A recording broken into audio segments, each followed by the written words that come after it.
अमेरिकेचे अध्यक्ष Donald Trump यांचा यू-टर्न, चीन आणि जपानच्या मदतीची गरज नाही, ट्रम्प यांचं वक्तव्य.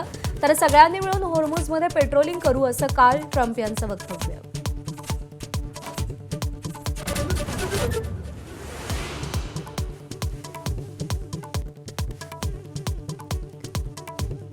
होर्मुझ पार करून आलेलं नंदादेवी जहाज भारतात पोहोचलं, तर काल शिवालिक जहाज गुजरातच्या मुंद्रा बंदरात पोहोचलं. दोन्ही जहाजांमध्ये 83,000 टन एलपीजी.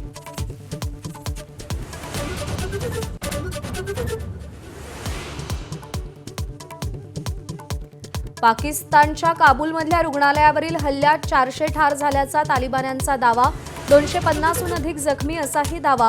पाकिस्तानकडून मात्र इन्कार.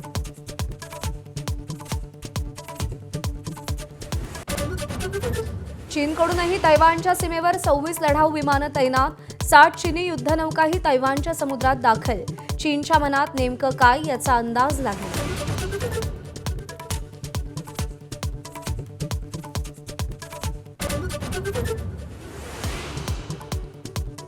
पुण्यातल्या गॅस एजन्सी बाहेरच्या रांगा संपल्या. पुणेकरांना 96 तासानंतर गॅस सिलेंडर मिळणार असल्याची जिल्हाधिकाऱ्यांची माहिती. जिल्हाधिकाऱ्यांच्या निर्णयानंतर आज रांगा नाहीत.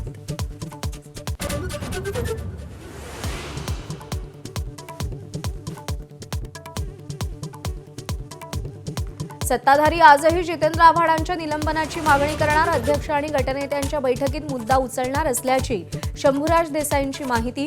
शिवरायांसंबंधी अवमानकारक उद्गार काढल्यानं आव्हाडांनी काल माफी मागितली होती.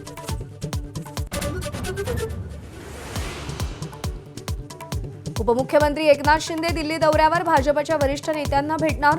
स्थानिक स्वराज्य संस्थेच्या निवडणुकीत मित्रपक्षांकडून सहकार्य न मिळाल्याची तक्रार करण्याची शक्यता.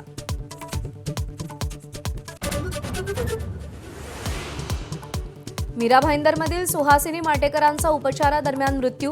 अतिदक्षता विभागात उपचारादरम्यान उंदरानं हात कुरतडला होता. स्थानिक नेते आक्रमक झाल्यावर डॉक्टर आणि नर्सची बदली.